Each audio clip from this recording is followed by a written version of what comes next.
अस्सलाम वालेकुम। कैसे हैं आप सब? उम्मीद करती हूँ खैरियत से होंगे। आज की वीडियो में हम बात करेंगे कि बच्चे के दांत निकालने की अलामात क्या क्या हैं और हम ऐसा क्या करें कि बच्चे के दांत बआसानी निकलें, और दांत निकलने के दौरान माँ और बच्चे को किन मसाइल का सामना करना पड़ सकता है।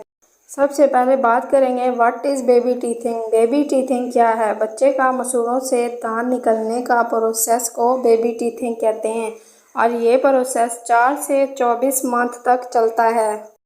इसमें मुख्तलिफ तरीके से टीथ निकलते हैं, जो वीडियो में आगे डिस्कस करेंगे कि टीथ किस पैटर्न से निकलते हैं। अब बात करते हैं सिम्टम्स की, यानी कि बच्चे के दांत निकलने की अलामात क्या क्या होती हैं, इसकी निशानियाँ क्या क्या होती हैं। कुछ निशानियाँ ऐसी भी होती हैं कि जो टीथिंग में नॉर्मल होती हैं, अगर मदर को पता हो तो वो परेशान नहीं होती। अगर आप भी उनको जहन में रखेंगे तो आपको भी परेशानी नहीं होगी। नंबर 1 है बच्चे की राल टपकना। जब बच्चे के दांत निकलने वाले हों तो बच्चे का थूक बहुत ज़्यादा निकलता है, यानी कि बच्चे की राल बहुत ज़्यादा टपकती है, बहुत ज़्यादा निकलती है, तो ये निशानी होती है कि बच्चे के दांत निकलने वाले हैं।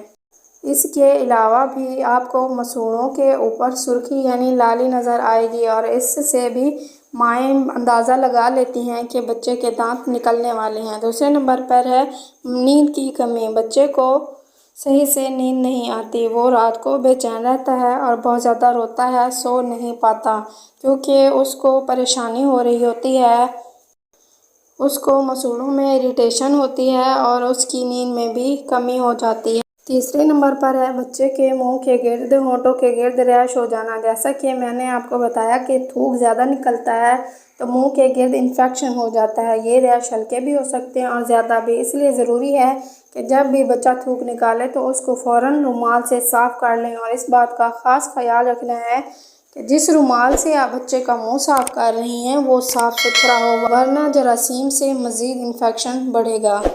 नेक्स्ट है दांत निकलने के अरसे के दौरान बच्चा बहुत ज़्यादा रोएगा, बेचैन रहेगा, इरिटेट होगा। नेक्स्ट है बच्चे के मसूड़े सुर्ख हो जाएंगे, रेडनेस और हल्की सी सूजन महसूस होगी, और ये दांत निकलने के वक्त एक कुदरती अमल है, इसके लिए आपको परेशान होने की ज़रूरत नहीं है। और एक निशानी ये भी है कि बच्चा बार बार अपना हाथ मुंह के अंदर लेगा। दूसरा ये कि बच्चा हर चीज़ को उठाकर मुंह के अंदर डालने की, चबाने की कोशिश करेगा, या फिर अपनी उंगलियों को मुंह के अंदर दबाने की कोशिश करेगा, क्योंकि जब बच्चे को मसूड़ों में खारिश होती है तो वो कोई ना कोई चीज़ मुंह में लेकर चबाता है और उसको वक्ती तौर पर आराम मिलता है और उसकी खारिश कम हो जाती है, इसलिए बच्चा मुंह में बार बार हाथ डाल सकता है। अब बात करते हैं उन निशानियों की जो बहुत से लोग बताते हैं, लेकिन वो रियल निशानियाँ नहीं होती। जैसा कि बच्चे को खांसी, बुखार या बेबी के बॉडी के किसी भी हिस्से पर रैश हो जाते हैं तो लोग कहते हैं कि ये दांत निकलने की वजह से है, लेकिन ये सारी निशानियां किसी और वजह से हो सकती हैं। दांत निकलने से इसका कोई ताल्लुक़ नहीं होता, ये लोगों की तरफ से बनाई हुई बातें हैं। बुखार का टीथिंग से कोई ताल्लुक़ नहीं होता। डॉक्टर्स की रिसर्च के मुताबिक बच्चे को दांत निकलने की वजह से बच्चे की बॉडी पर किसी किस्म का कोई असर नहीं होता। और एक बात सुनने में आती है कि जब बच्चा दांत निकालता है तो उसको डायरिया, दस्त या लूज़ मोशन वगैरह हो जाते हैं, या बहुत ज़्यादा वॉमिटिंग आती हैं, तो ये बात भी बिल्कुल गलत है।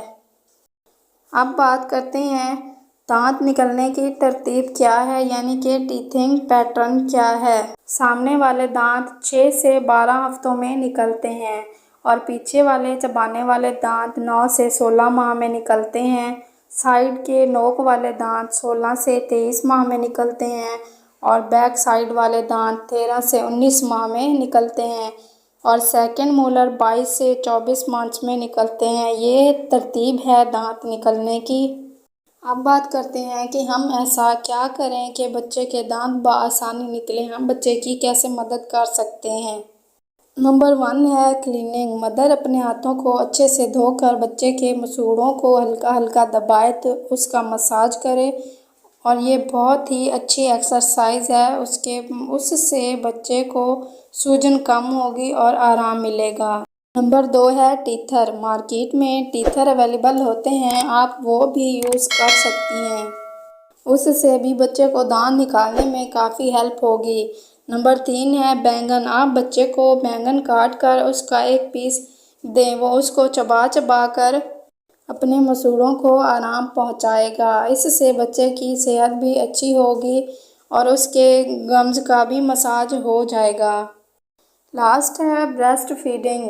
जो बच्चे माँ का दूध पीते हैं काफ़ी कम इरिटेट होते हैं। अगर इरिटेट हों भी तो ब्रेस्ट फीडिंग से टीथिंग में उनको बहुत ज़्यादा हेल्प मिलती है।